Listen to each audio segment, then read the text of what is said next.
Au nom du Père, du Fils, Saint-Esprit, un seul Dieu, Amen, puis sa bénédiction repose sur nous tous, Amen.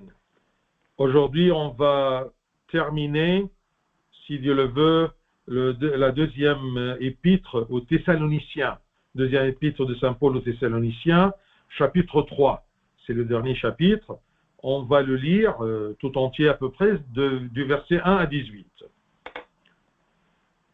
Au reste, frères, priez pour nous, afin que la parole du Seigneur se répande et soit glorifiée comme elle l'est chez vous, et afin que nous soyons délivrés des hommes méchants et pervers, car tous n'ont pas la foi.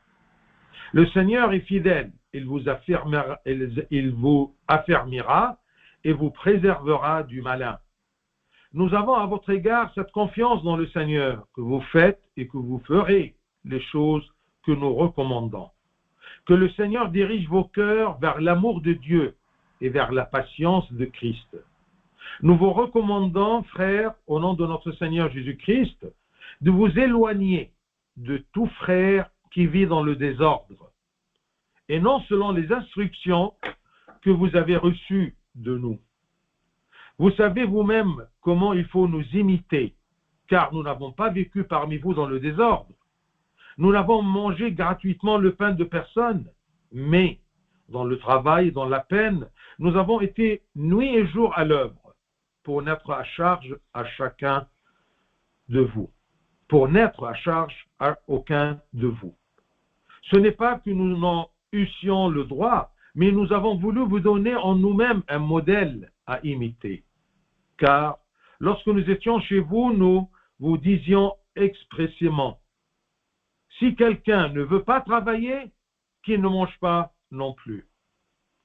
Nous apprenons cependant qu'il y en a parmi vous quelques-uns qui vivent dans le désordre, qui ne travaillent pas, mais qui s'occupent de futilité.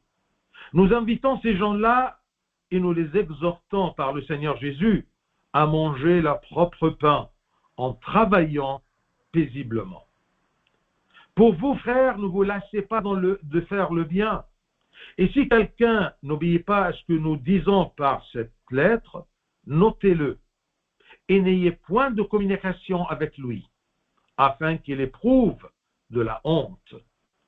Ne le regardez pas comme un ennemi, mais avertissez-le comme un frère. Que le Seigneur de la paix vous donne lui-même la paix en tout temps. De toute manière, que le Seigneur soit avec vous tous. Je vous salue, moi Paul, de ma propre main. C'est là ma signature dans toutes mes lettres. C'est ainsi que j'écris.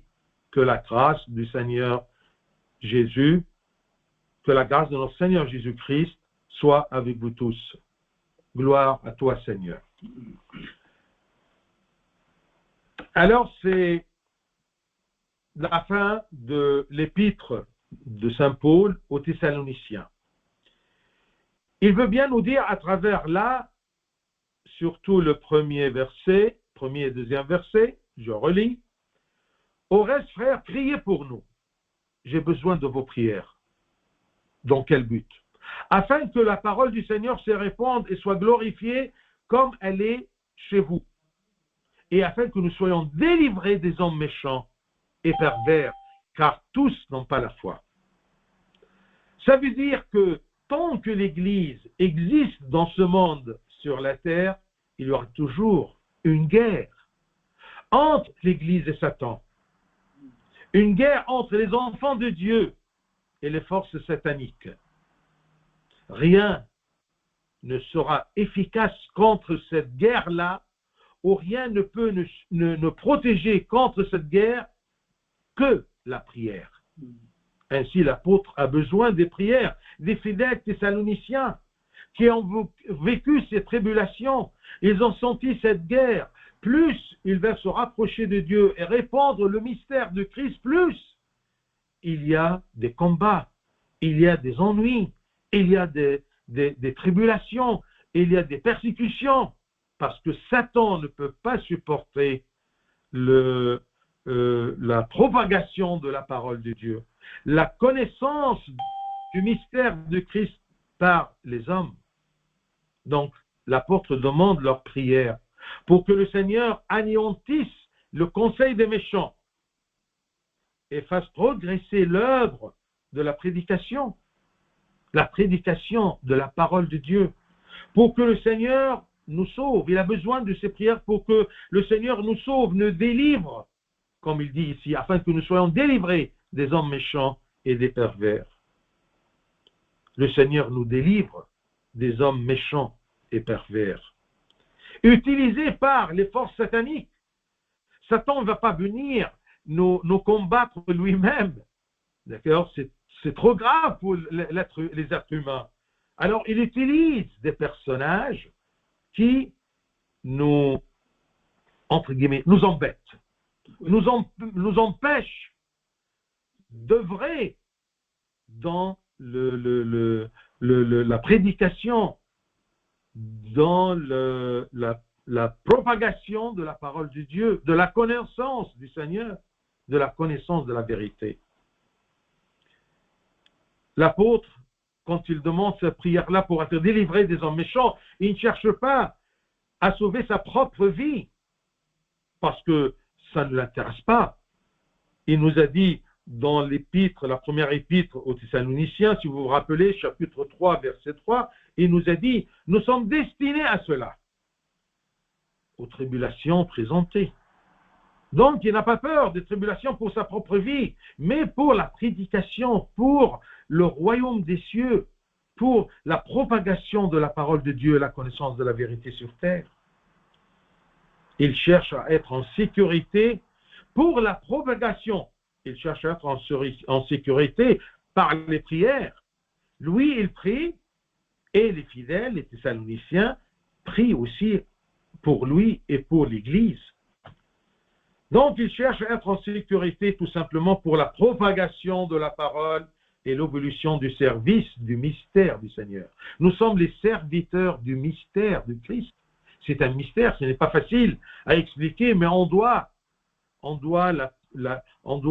prêcher la parole de Dieu, on doit parler à propos de Dieu pour que les hommes connaissent la vérité. Il y a des méchants qui nous combattent toujours, mais soyez sûrs que derrière ces méchants-là, ce qui fait agir ces méchants, c'est les forces sataniques, c'est Satan. Car pas tous ont la foi. Car tous n'ont pas la foi. Attention, ces gens méchants et pervers, comment ils ont existé? Mais ils ont entendu aussi la parole de Dieu. Mais pas tous ceux qui reçoivent la parole, ils y croient. On prêche. Mais est-ce que vous croyez que chacun qui écoute la parole de Dieu, il y croit, il suit le chemin de Dieu? Eh bien non. Ça, c'est une façon de nous faire apprendre, de nous faire comprendre qu'il y aura toujours une guerre, il y a toujours des gens qui refusent la parole de Dieu, il y aura toujours des méchants utilisés par les forces sataniques pour nous empêcher, pour nous mettre les bâtons dans les roues, pour prêcher la parole du Seigneur. Et je préfère le mystère du Christ.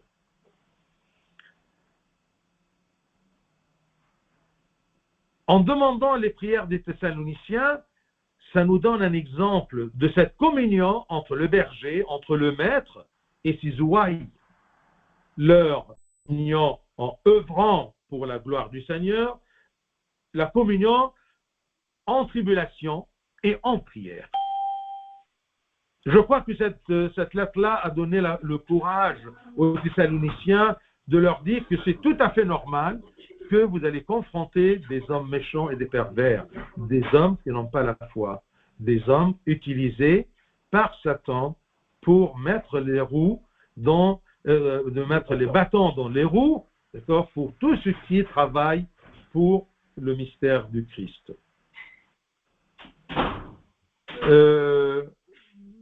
S'il vous plaît, éteignez le micro pour ne pas entendre ce que vous faites. Verset 3. Malgré qu'il y a cette guerre, malgré qu'il y a ces méchants et ces pervers, malgré qu'on subit beaucoup de tribulations, plus on veut travailler avec le Christ, plus on a des tribulations, et on a des persécutions, on a des problèmes. Mais, verset 3, le Seigneur est fidèle, il vous affermira et vous persévérera du malin. Il y a du mal, mais nous serons protégés par le Seigneur qui est fidèle. Il veut nous dire, et dire aux Thessaloniciens, ne soyez pas effrayés de la présence des hommes méchants, car le Seigneur vous affirmera, vous soutiendra et vous persévérera du malin. Il va vous protéger du malin. Le Seigneur est fidèle dans la protection de son Église. Nous sommes les membres de son Église. Et il est fidèle, c'est évident, il est fidèle de protéger son corps, parce qu'on a appris que l'Église est le corps du Christ. On a appris que nous sommes les membres de ce corps dont la tête est le Christ. Donc le Seigneur est fidèle dans la protection de son Église bien-aimée.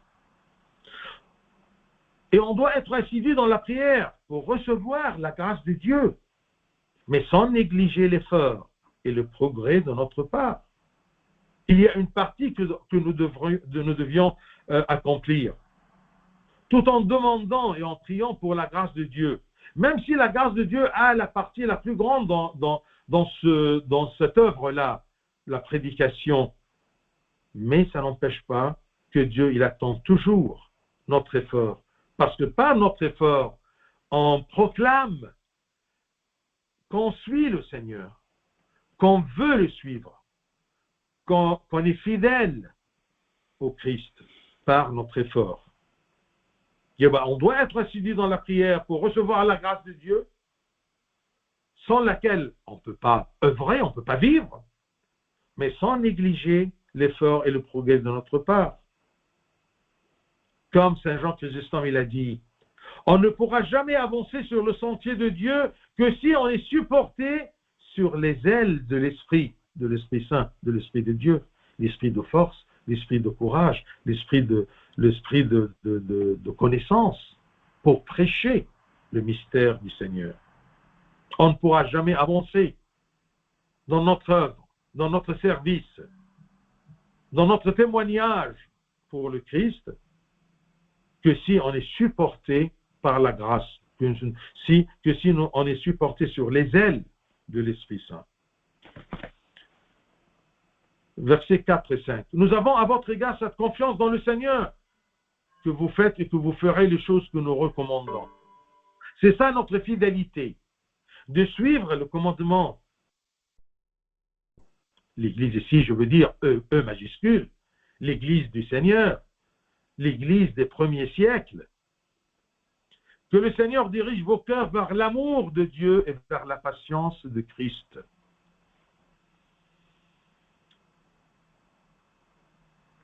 Qu'est-ce qu'il souhaite, l'apôtre, pour ces Thessaloniciens, ces bons fidèles, qui font d'efforts sur le sentier du Christ?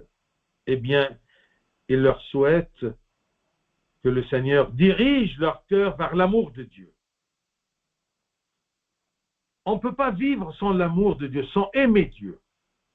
Et on doit prier Dieu qui nous aide à l'aimer. Parce que aimer Dieu, ce n'est pas facile, comme je vous ai dit plusieurs fois. Seigneur, j'ai besoin de t'aimer. Et si je t'aime, si j'aimerais Dieu, j'aurai la patience du Christ, cette patience qui peut supporter la douleur de la croix, la passion de la croix. Et bien, l'apôtre leur souhaite que le Seigneur, grâce à leur fidélité, dans ce qu'ils ont reçu comme recommandation, il leur souhaite que le Seigneur dirige leur cœur vers l'amour de Dieu.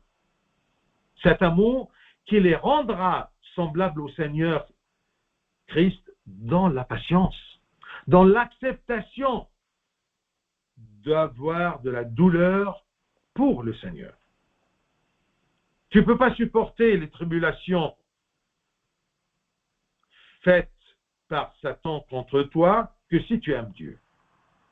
Plus on aime Dieu, plus on supporte toute tribulation mondaine, tribulation satanique, Plus on aime Dieu, plus on supporte toute tribulation pour son nom et pour persister dans son sentier.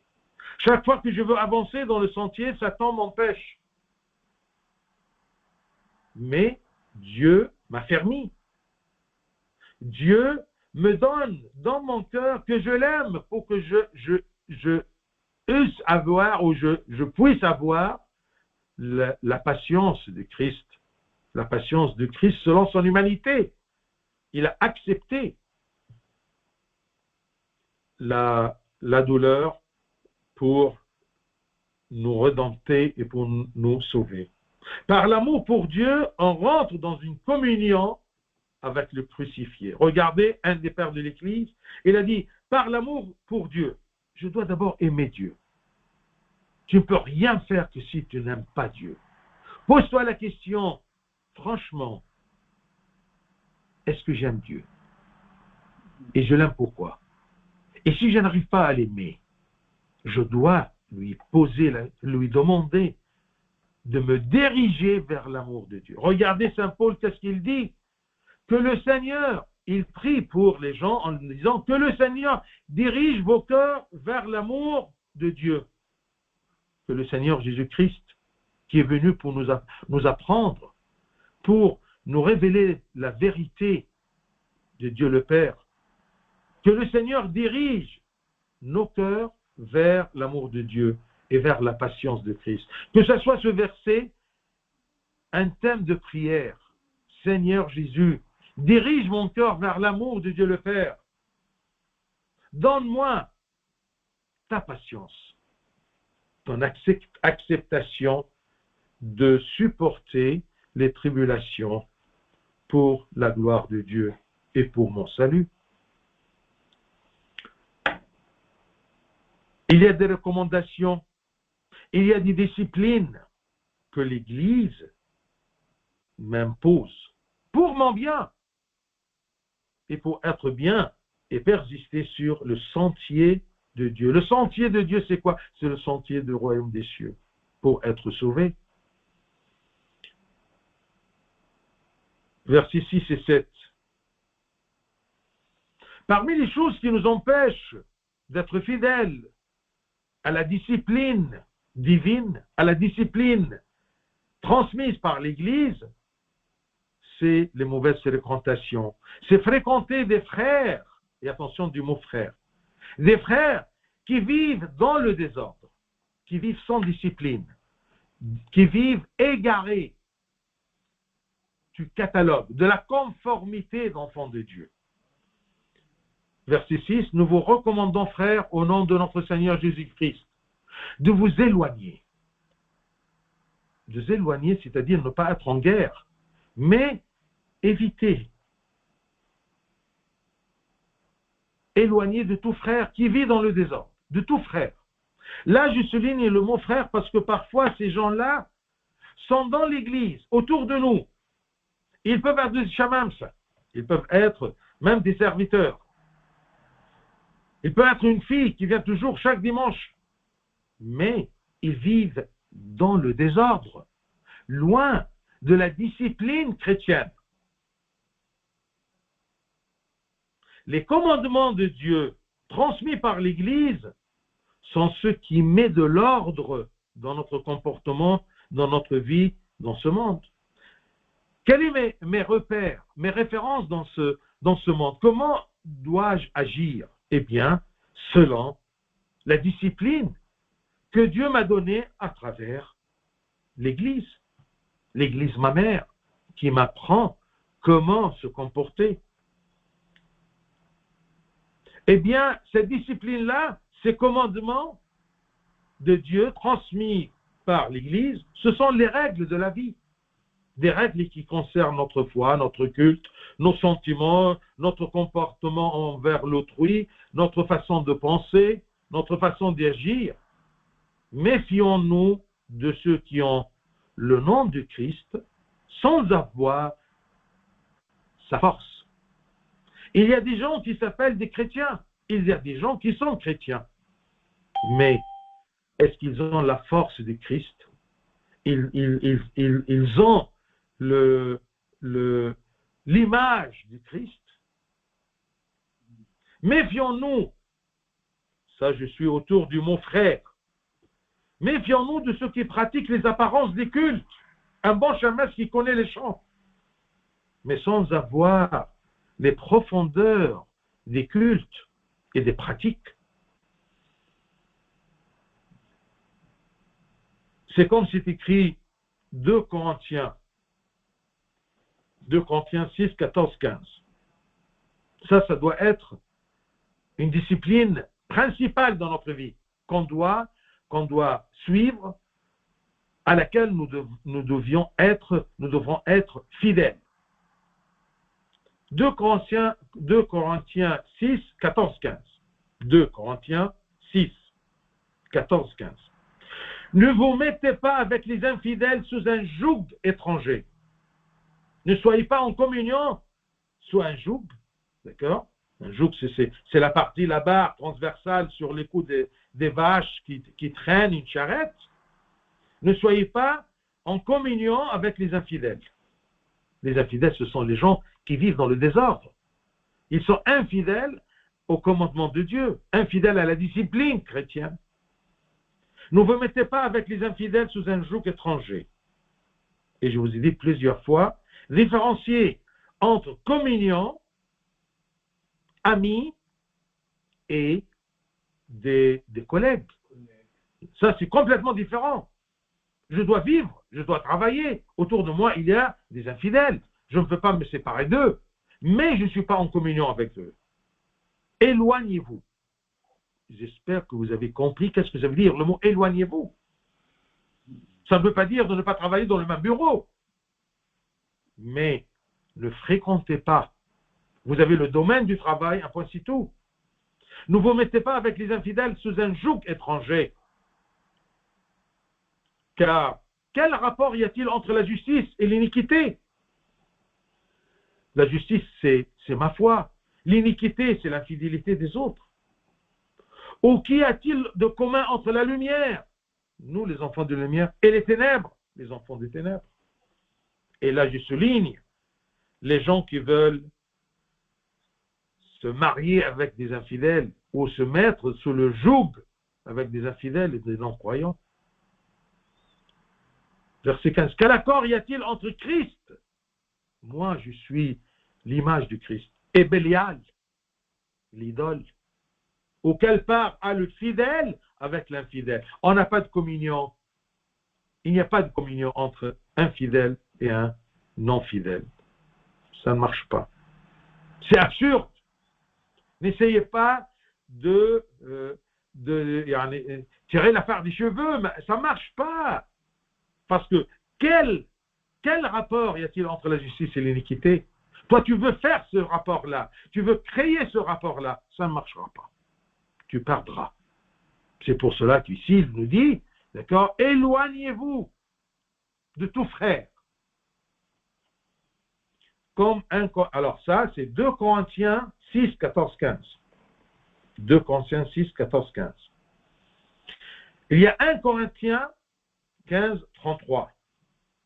Ne vous y trompez pas. Il y a quelque chose dans lequel on se trompe toujours. Et on essaye de changer la vérité. Ne vous y trompez pas. Les mauvaises compagnies corrompent les bonnes mœurs. Ne dis pas non, moi je sais, je connais mes limites. Non, attention, ne vous y trompez pas. Les mauvaises compagnies corrompent les bonnes mœurs. Mais je travaille avec des infidèles et des gens qui n'ont pas des bonnes mœurs, des gens qui vivent dans le désordre. Oui, je travaille parce que c'est la vie.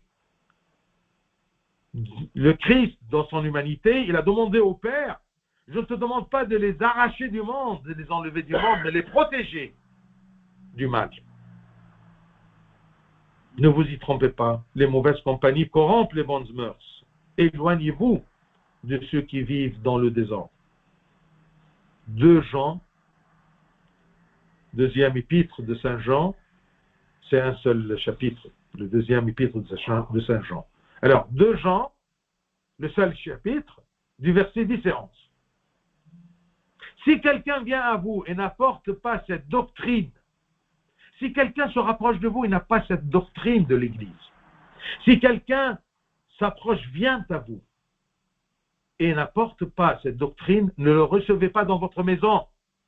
Mais vous travaillez avec lui parce que c'est un gain du pain. Et ne lui dites pas salut, car celui qui lui dit salut participe à ses mauvaises œuvres. Ne prenez pas ceci à la lettre. Tu rentres dans un bureau, il y a des infidèles qui ne sont pas chrétiens, qui n'ont pas les mêmes mœurs que nous, et tu ne leur dis pas bonjour, ne leur dis pas salut. Ils vont te taper avec les chaises, hein, attention. Ne leur dis pas salut, c'est-à-dire ne sois pas en communion avec eux. Salut, c'est-à-dire on a terminé le travail, là on s'amuse ensemble, on vit ensemble, on se fréquente. Non. S'il y a dans ton travail une nécessité que tu dois participer à une fête professionnelle, vas-y, c'est une partie de ton travail. Mais attention, ne participe pas à ces mauvaises œuvres. Eux, ils ont leurs œuvres et nous avons les nôtres. Ne lui dites pas salut, car celui qui lui dit salut participe à ses mauvaises œuvres. Ne le recevez pas dans votre maison, celui qui vient vers vous avec une doctrine qui n'est pas notre doctrine, avec une discipline qui n'est pas notre discipline. Ne le recevez pas dans votre maison. Vous pouvez voir ceci même dans les fonctionnaires. Un préfet, il peut connaître beaucoup de gens, mais il n'invite pas les gens chez lui. Il y a des limites. Ça existe dans la vie courante. Pourquoi vous ne voulez pas pratiquer ceci pour vous protéger, pour protéger votre salut, votre foi, votre comportement, votre discipline, pour avoir une vie ordonnée par les commandements de Dieu. Ce qui donne l'ordre à ma vie, ce qui donne le sens à ma vie, c'est le commandement de Dieu. C'est la doctrine de l'Église.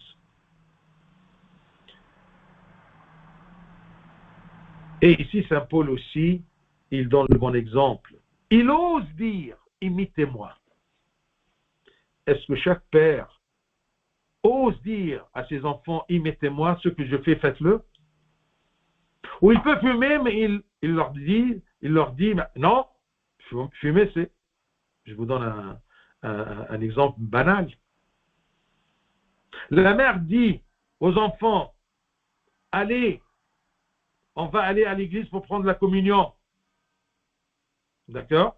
Bushra, fait la caméra, la samaht. Bushra. Tu m'entends? طيب معلش. Est-ce que j'ose, comme berger, comme responsable, comme père, comme mère, dire aux autres, imitez-moi? Eh bien, Saint Paul, il a pu le dire, il a osé le dire. Regardez, vous avez vous-même, verset 7, vous savez vous-même comment il faut nous imiter, nous les disciples de Dieu. Nous, que on se comporte selon la discipline chrétienne. Car nous n'avons pas vécu parmi vous dans le désordre, mais dans le sentier de Dieu, dans la discipline de l'Église, la discipline des commandements, la discipline chrétienne. Pas de communion entre la croyance et l'incroyance. Que ça soit clair, que ce soit un principe dans la discipline. Pas de communion entre la lumière et les ténèbres. Pas de communion entre la croyance et l'ignorance. La croyance et l'incroyance. Et le berger doit donner le bon exemple pour qu'on puisse l'imiter. On doit trouver toujours ce berger qui nous guide avec une bonne conduite, avec un ordre dans sa vie pour qu'on puisse l'imiter et qu'il nous guide sur le sentier du Seigneur. Un bon maître est celui qui enseigne par la vie qu'il pratique plus que par les paroles. Je répète. Un bon maître sous-entendu un père, un père ou un maître ou un serviteur à l'église. Un bon maître, celui qui enseigne. Bien sûr, puisqu'il est un maître, il doit enseigner. Mais il enseigne quoi? Ou par quoi? Par sa vie. Et celui qui enseigne par la vie, qu'il pratique, qu'il vit, plus qu'il enseigne par les paroles. Si quelqu'un me dit, qu'est-ce que je dois faire, et lui-même ne le fait pas, il n'est pas convaincant. Il ne peut pas me convaincre. Et attention les parents, attention les guides, présentez un bon exemple pour être imité par ceux dont vous êtes responsable. Parmi la bonne discipline, qu'il a cité ici parce que c'était répandu, c'est l'engagement à travailler. Il y a des paresseux. Il y a des gens qui sont pauvres parce qu'ils ne travaillent pas. Mais attention, différencier entre celui qui ne peut pas travailler et celui qui ne veut pas travailler. Celui qui ne peut pas travailler, c'est celui qu'on doit l'aider. Mais celui qui ne veut pas travailler, eh bien, il ne mérite pas même à manger. Le christianisme respecte le travail. C'est écrit même un peu plus loin, on va voir dans le verset 10. Si quelqu'un ne veut pas travailler, qu'il ne mange pas non plus. Et ça, ce n'est pas injuste, ça, ce n'est pas dur, ça, ce n'est pas sévère, mais c'est la vérité, c'est la justice, c'est la discipline. C'est lui qui ne veut pas travailler, eh bien, qu'il ne mange pas non plus. Et sur ce thème-là, vous allez voir que Saint Paul, il parle tout au long des versets de 8 à 13. Relisons un peu. Il nous dit, nous n'avons pas mangé gratuitement le pain de personne, malgré qu'ils avaient le droit, parce qu'ils sont serviteurs de l'autel de Dieu, serviteurs du mystère de Dieu. Même c'est écrit que le prêtre, le sacrificateur mange de l'autel. Nous n'avons mangé gratuitement le pain de personne, mais dans le travail et dans la peine, nous avons été nuit et jour à l'œuvre pour n'être à charge à aucun de vous, pour ne pas choquer quelqu'un, pour ne pas être un fardeau ou un bâton dans les roues de l'enchaînement de la foi de quelqu'un. Préparation pour un panaché. Avec deux bords de missel. Même Dieu, quand il a créé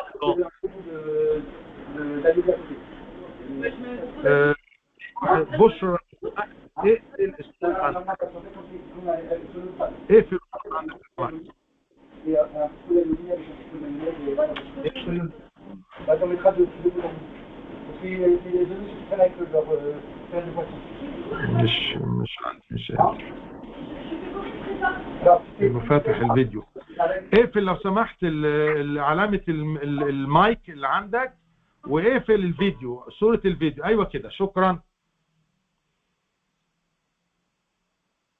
Donc celui qui ne veut pas travailler, l'église doit en prendre soin. Mais celui qui ne veut pas travailler, qu'il ne mérite pas de manger. Je vous ai dit que même Dieu, quand il a créé l'homme, il l'a mis dans le paradis pour y travailler. Regardez Genèse 2:15. L'Éternel Dieu prit l'homme et le plaça dans le jardin d'Éden pour le cultiver et pour le garder. Cultiver, travailler. Mais Dieu pourrait facilement faire un miracle de faire descendre de la nourriture du ciel, comme la manne. Mais non, l'homme doit travailler. Dieu qui a créé l'homme a raisonné qu'il doit travailler. Et vous allez voir, celui qui travaille, il va tomber dans quel piège? L'Éternel Dieu prit l'homme et le plaça dans le jardin d'Éden pour le cultiver et pour le garder. Le Christ lui-même, dans son humanité, il a travaillé comme charpentier avec son père, Joseph, avant de commencer son ministère. Il a travaillé. Un homme, un être humain, il doit travailler. Attention! Et je répète, celui qui n'a pas de travail, s'occupera de futilité. Regardez,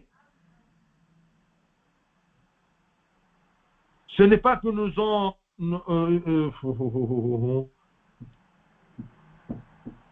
Verset 11. Nous apprenons cependant qu'il y en a parmi vous quelques-uns qui vivent dans le désordre.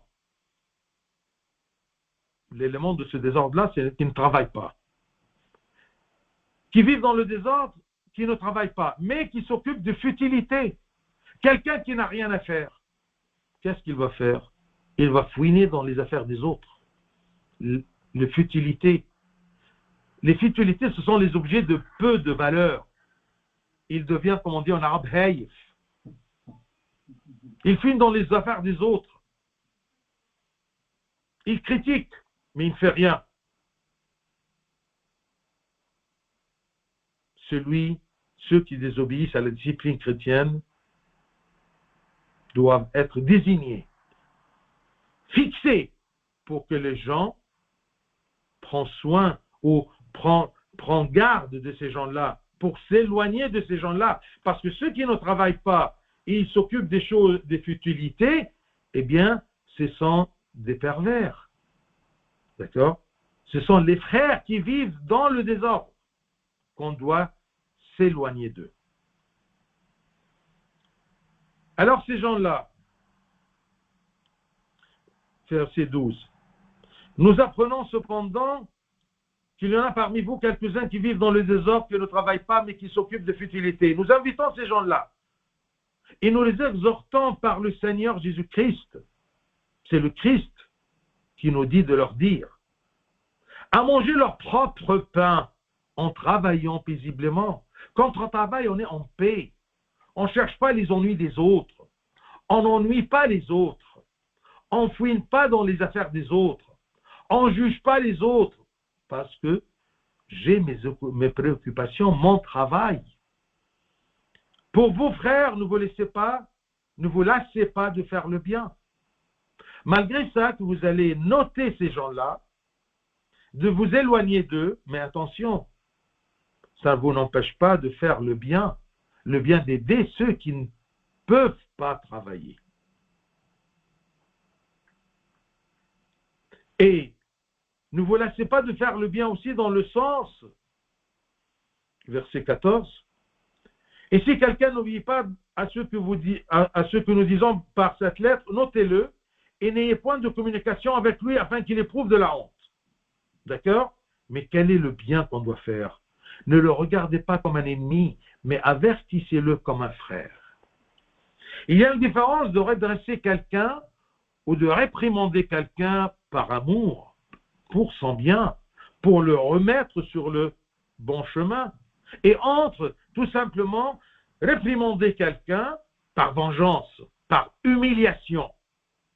Non, ne vous lassez pas à faire le bien.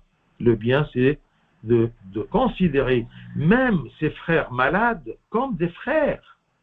On doit, oui, les noter, les fixer, mais on ne doit pas le regarder comme des ennemis, mais avertissez-le comme un frère.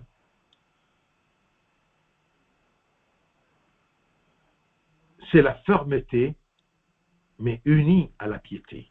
Je suis ferme avec ces gens qui vivent dans le désordre, mais j'ai la piété envers eux parce que ce sont toujours des frères, des membres du même cœur, mais des membres malades. Mais je dois les traiter avec fermeté, mais avec piété. Verset 16. Que le Seigneur, à la fin, il nous donne la bénédiction. Que le Seigneur de la paix, c'est bien ce titre-là, la paix. On ne peut pas avoir la paix, l'homme ne peut pas avoir la paix que à travers le Christ, que par le Seigneur. Alors, c'est pour cela qu'après cette mise en garde, l'apôtre présente des vœux pour la paix de ses fidèles. Cette paix dont la seule source est Dieu. Parce qu'il est le roi de la paix. Il est la vraie paix. Je vous rappelle des versets comme le verset de Saint Jean, l'évangile selon Saint Jean, chapitre 14, verset 27. je vous laisse la paix. Je vous donne ma paix. Ma paix. Je ne vous donne pas comme le monde donne, parce qu'il y a une paix mondaine, changeable. Mais la paix de Dieu est profonde et persistante. Que votre cœur ne se trouble point et ne se larme point. Ça, c'est la paix. Que mon cœur, malgré toutes les tribulations et malgré tout ce qui m'entoure dans le monde, eh bien, ne se trouble point et se ne larme point. Ça, c'est la paix que le Seigneur nous la donne. Ça, c'est la paix que les chrétiens abusent. Parce que Dieu, notre Seigneur est généreux, il nous la donne en abondance. Cette paix. Je vous laisse la paix, je vous donne ma paix.